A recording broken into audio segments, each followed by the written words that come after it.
I had all kinds of neck braces on and things to stabilize my vertebra in the emergency room, and I could see there were about 10 people all moving around me and doing things and pulling and changing things. And it was at that point where I saw just the urgency on a lot of their faces that I thought, wow, actually it's not just a broken leg here. I'd set out to go and do a route recon before the time trial that day, and it was a really windy, gusty day, but I can remember just being excited about the race, looking forward to testing out my legs ahead of the Tour de France and really showing where I was at form-wise. And it was the first big challenge for me of the Criterium du Dauphiné. It was the first big test to really see where I was at. I headed out onto the course, and I can remember the first part of the recon, but around where I crashed, I've got no recollection at all. So I can only really go off what people who saw the crash happen.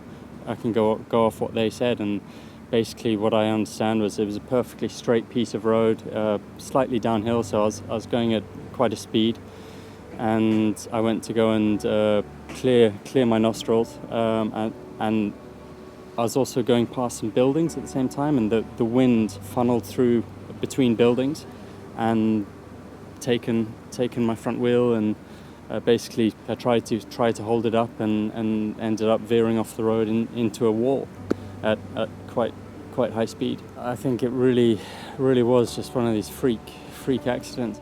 I can remember lying on the ground, and I can remember the first responders coming over to me, and my coach Tim Kerrison, Gary Blem, my mechanic, Sevas Knaven, my director, were all in the car behind me. I can remember interacting with them, speaking to them, and Gary pretty quickly told me. I think my first question was, "Can I get up? Can I get back on my bike? Am I going to be okay?" And they made it very clear that I wasn't moving anywhere, and I should just lie still, and that I wouldn't be carrying on the rest of the race. And I think one of my first questions was, am I going to be all right for the Tour de France in a few weeks' time? And they very sort of quickly put that out of my mind and said, listen, they couldn't obviously give a prognosis, but they said it looks like your leg's broken and your arm doesn't look good either. So no, you're not going to be on your bike. And I think those first moments were the moments that really sort of hit home, and I took it on board that I'm not going to be racing the Tour de France this summer. Almost felt like a scene from Grey's Anatomy or something, where it just hit home that actually there's more going on. It still hadn't quite sunk in at that point just how serious it was. As soon as all my injuries were actually fully explained to me, that was where I obviously took on board exactly what the extent of the injuries were and understood.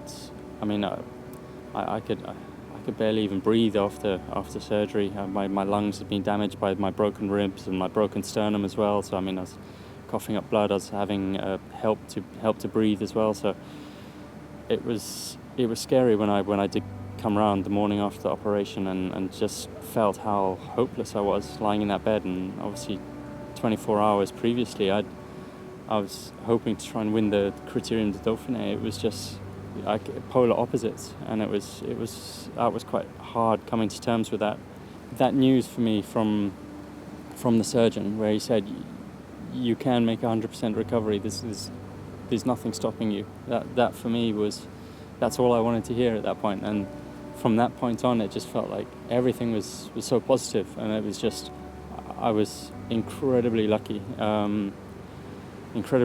not to have been more seriously injured. My biggest concern at that point was my family, my wife and my kids. Michelle literally just dropped everything and came over to the hospital, but it was having her there. Obviously she was a huge pillar of strength for me at that moment, and having her explain things to me. And I was in a French hospital, and she had time with all the surgeons and the doctors while I'd been out, and So she was, when I came round, she was able to sort of explain things to me, and I think it was all really positive from that moment on. I think it's safe to say that I'm ahead of all the predictions that were made initially of how long it would take to get to even just this point. I got the green light to start weight bearing very, very lightly, but I mean it's something. It's a big step. So I've been doing 3 to 4 hours of physio every day, every morning. I take a small break at lunchtime, and then I start the exercises that I need to do, which is again up to about 2 hours of exercises that I do on my own, just implementing everything the physios helped me to be able to do. So I mean the days are full.